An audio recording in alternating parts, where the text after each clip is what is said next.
If you have the choice between the following options, what would you choose? Number 1, forgot to copy the files before you format your SD card. Number 2, you want to find an old footage from another project, but you just can't. Number 3, your screen full of red offlines in your editing software. No matter if you're a photographer, filmmaker, or basically any kind of creator, keeping a good media management is just so important. Just like saving your money in the bank, right? Just always keep them safe, always have access to them, always have a backup, because they're like potentially your wealth. Hands down, I never cared about media management. I will have like different footages, different project caches, and all different kind of folders and different kind of discs, and just basically all flying around. So if you're someone like the old me, you came to the right place, because we're gonna talk about getting my SD card out of my camera, to importing the footages, to edit them, to export them, to back up in them when I'm done with the footages. That's a lot of stuff.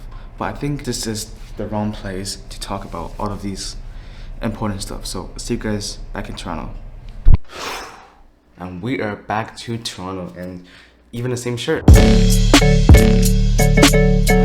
So if you watch my external SSD video already, in that video I basically said that I use the Extreme Pros from SanDisk, 64GB for most of the shoe, and right now I'm actually using it. And that is what I put all of my storage videos on in the camera, and afterwards I take my SD card out of the camera, I put it in this Ugreen little thingy SD card thing. Speed of it is pretty fast. I'm not shooting 4K anyway, so 1080p. It handles my workflow pretty good, and on Amazon they already have like something like 16,000 sales, so it's pretty reliable. And one thing I want to mention is that for SD cards or TF card or basically any kind of camera storage card, I suggest going to 64 or 128GB, because if you go less than that, then there'll be a bit of a trouble. By the way, if you want to buy all the things I just talked about, you can find affiliate links down in the description, and they're affiliate, so I will get some money back. So anyways, you might be thinking, where do I import all of these footages onto my computer, onto my external SSD? The solution is that I built a folder structure that worked for myself, and you can also find this folder structure in the link in the description. It's a Google Drive file thing, and obviously it's not affiliate because I made this by myself and 100% for free. So go download it and you can follow along with me. So when you first click on the template, so you see 3 different folders, and that's project, footage, and output. But now we're just gonna focus on the second one, which is footage. And there you'll see 3 other folders yet again, and that's camera, audio, and overlay.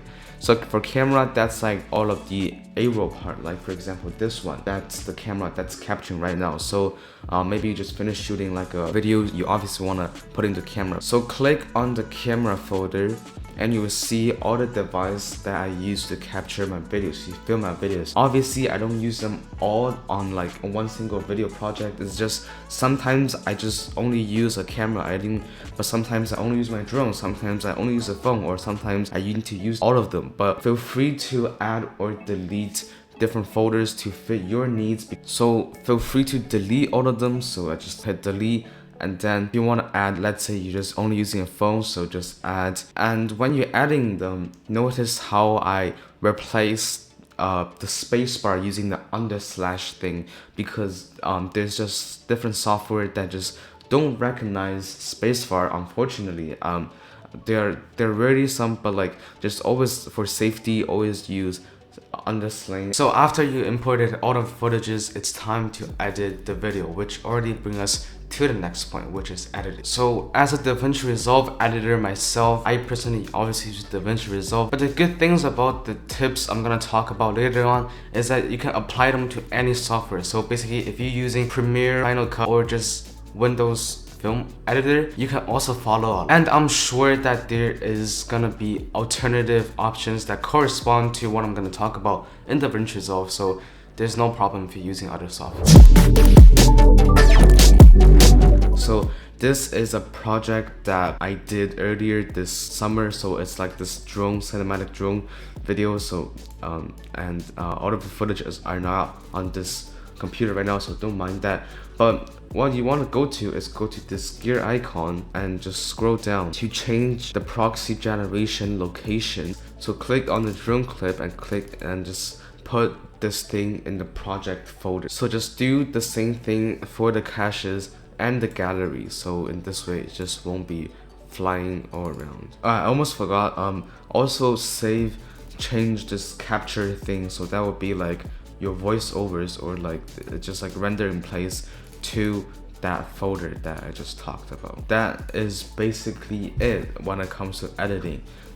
There's not that much of things going into here, but oh yeah, if you're also editing videos like myself, I'm considering to make a video breaking down my editing workflow that just really helped me to make videos faster. So yeah, tell me if you're interested in the comment down below, and I'll definitely try to make it as soon as possible. Now let's talk about the big part. As I said earlier, a very important part of media management is to keep all the media safe, always have access to them, and just like saving your money in the bank, right? And that's where your backing up all of your files come into place. And I think I've just found the perfect solution, which is using this external SSD. And if you haven't watched this video already, make sure to watch it over here or here. Again, I still don't know, but yeah, it's okay. Anyways, when I'm finished running a video and finish uploading it to YouTube, I just go to my database in DaVinci Resolve and click on Archive Project. And what that does is I'll create a small package folder that will include all of the footages you use, all of the music, sound effects, B-rolls, camera stuff, all that in just one folder. And in that way, you can have basically this project anywhere you want them to be. And obviously I stored it on my external SSD, and I know this is not like the safest way. I know people who go a lot crazier than me, they have 3 different hardware to store different kind of stuff. But I think for budget choices, like for single creators, this is a pretty good option. But going back to the project package thingy, like the archive project, so in this way I can just basically carry the project all over around. So if I haven't finished a project on my computer, I just archive the project and I plug this external SSD into my laptop, and I can edit on the go, like on the airplane, whatever, even though I don't do that because if you're out playing, then why would you edit videos? And that's pretty much already it. I know that this isn't in a full breakdown of media management. I know people go a lot crazier than me, but I hope you found this video useful, and if it did, make sure to click on the like button and subscribe button, because you definitely don't want to miss out videos. And obviously there's one that's coming up about the video editing, so yeah, stay tuned for that, and I'll see you in the next one. Goodbye.